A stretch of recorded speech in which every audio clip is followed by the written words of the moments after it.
Halo semuanya, kami dari kelompok 5 ingin membawakan hasil observasi kami mengenai Sekolah Menara Kasih. Dan video ini merupakan salah satu hasil ujian kami dari mata kuliah Design for Society. Kelompok kami terdiri dari Alessandro, Eudia, dan saya Jessica. Pertama-tama, kami akan memberikan hasil observasi kami mengenai Sekolah Menara Kasih. Sekolah Menara Kasih terletak di wilayah Tangerang Selatan, Gading Serpong. Sekolah ini terdiri dari guru sebanyak 19 orang dan terdiri dari siswa laki-laki sebanyak 48 orang dan siswa perempuan sebanyak 27 orang. Kurikulum Sekolah Menara Kasih menggunakan kurikulum tahun 2013. Di Sekolah Menara Kasih, mereka melayani anak berkebutuhan khusus dari tingkat kanak-kanak sampai SMA. Adapun anak berkebutuhan khusus yang mereka tangani yaitu tunarungu, tunagrahita, tunadaksa, autis, dan anak yang memiliki kesulitan belajar. Sekolah Menara Kasih memiliki visi dan misi yang ingin mereka tuju. Visi Sekolah Menara Kasih yaitu anak yang memiliki iman teguh, berkarakter terpuji, dan mandiri. Serta dengan misi dapat mendidik anak yang takut akan Tuhan dan hormat pada orang tua dan mengutamakan kedekatan individu. Berikut merupakan lokasi sekolah dan akses menuju lokasi. Sekolah Menara Kasih merupakan sekolah yang menangani anak berkebutuhan khusus di wilayah Banten dan beralamat di Jalan Kelapa Gading Selatan, Blok AJ10 nomor 29. Selanjutnya ada sistem kegiatan belajar mengajar. Sistem KBM menjadi berubah pada saat COVID. Mereka memiliki sistem waktu pembelajaran yang tidak sama atau berubah-berubah sesuai dengan murid. Sistem belajar mengajar menggunakan via Zoom secara online. Sebelum adanya pandemi, mereka memiliki kegiatan rutin yaitu field trip. Dan dalam satu kelas, biasanya sekolah menggabungkan anak yang memiliki perbedaan kebutuhan, tidak hanya satu jenis saja.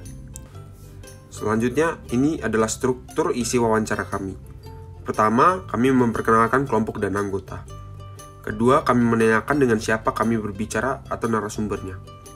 Selanjutnya, kami menanyakan media pembelajaran yang ingin dijadikan solusi kelompok, berdasarkan permasalahan yang telah disampaikan minggu sebelumnya. Selanjutnya, kami menanyakan media interaktif seperti game, apakah menarik dijadikan solusi. Lalu, kami menanyakan perihal lebih detail tentang usulan solusi seperti tema board game, apakah itu menarik. Lalu yang terakhir, kami memberikan pemaparan solusi kelompok yang diberikan akan diusahakan dirancang dengan sesederhana mungkin, agar dapat membantu permasalahan yang ada di Sekolah Menara Kasih. Kemudian, ini adalah dokumentasi wawancara kami bersama Ibu Dian, selaku Kepala Sekolah Menara Kasih. Setelah mendapatkan data yang diperlukan, selanjutnya kami membuat Infinity Diagram dan Fishbone.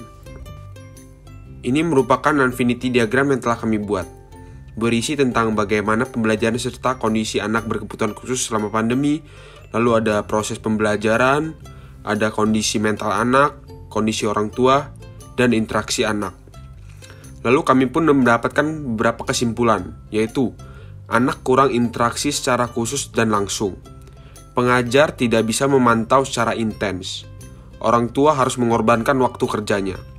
Lalu ada fokus anak mudah terganggu. Materi pembelajaran tidak diterima secara maksimal oleh anak.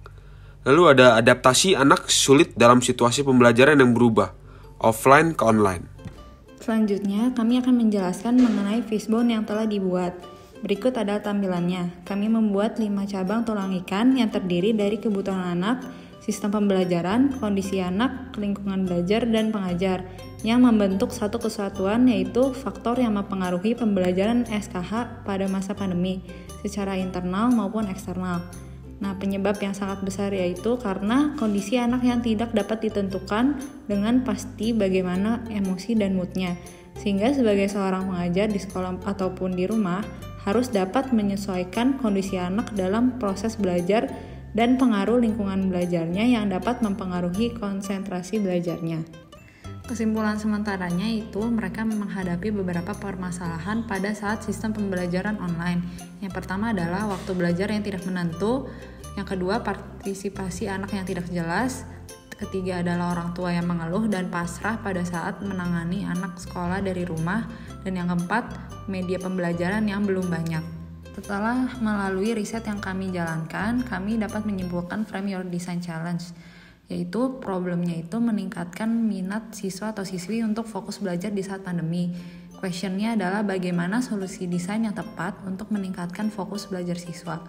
Impact-nya itu para siswa dan siswi dapat fokus belajar meskipun pembelajaran online, dan solusi yang ditawarkan itu membuat game interaktif agar orang tua dapat menggunakan sebagai media pembelajaran anaknya.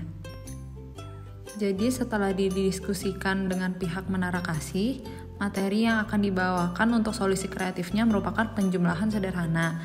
Nah, jadi kami membuat board game dengan tampilan seperti Monopoly.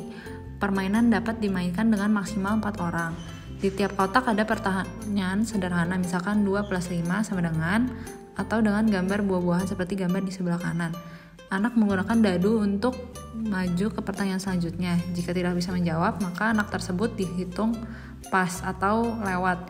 Jadi tidak bisa melempar dadu di putaran selanjutnya. Bagi anak yang sampai ke start duluan, ialah yang menang. Inilah top 5 individu yang telah kami buat, yaitu ada catur, kartu, Uno Stacks, puzzle, Monopoly. Game akan disesuaikan dan disederhanakan sesuai dengan kebutuhan anak di sekolah Menara Kasih. Pada saat voting, kami memilih Monopoly sebagai solusi desain yang akan kami buat. Konsep pada Monopoly yang akan dibuat adalah pendekatan sederhana, dimainkan maksimal 4 orang, penjumlahan dan pengurangan sederhana pada tiap kotak, menjawab dengan kartu angka yang telah disediakan. Jika tidak dapat menjawab berarti pas. Pemenangnya yang mencapai garis finish atau start terlebih dahulu. Dapat melatih motorik anak. Inilah mood board yang digunakan pada perancangan desain kami. Dan ini merupakan sketsa individu yang telah dibuat. Inilah hasil dari digitalisasi visual kami. Setelah melewati tahap revisi, inilah hasil akhirnya. Halo semuanya, hari ini kami akan mempertunjukkan bagaimana caranya untuk bermain gamifikasi penjumlahan dan pengurangan. Yuk, langsung simak langkah-langkah berikut ini. Pertama-tama, kita akan menentukan siapakah yang akan jalan terlebih dahulu. Selanjutnya, kita akan mengocok dadu. Setelah itu, pion akan dijalankan sesuai dengan angka yang keluar dalam dadu. Pemain dapat mengambil jawaban dari kartu angka yang telah disediakan. Jika pemain berhenti pada kotak free pass, maka ia terbebas dari pertanyaan penjumlahan atau pengurangan. Kemudian, jika pemain melakukan langkah yang salah dalam pengambilan jawaban, maka ia akan di-skip untuk turn berikutnya. Pemenang dari game ini akan jatuh kepada siapa yang mencapai garis finish terlebih dahulu. Kesimpulan dapat diambil dari perancangan tersebut adalah dengan dibuatnya media pembelajaran interaktif, yaitu menghitung sederhana, diharapkan dapat bermanfaat bagi anak-anak sekolah Menara Kasih. Hal ini juga bertujuan menarik minat anak-anak untuk belajar dan fokus terhadap pelajaran, sehingga permasalahan-permasalahan yang didapatkan dapat teratasi oleh guru atau orang tua dalam menghadapi anak.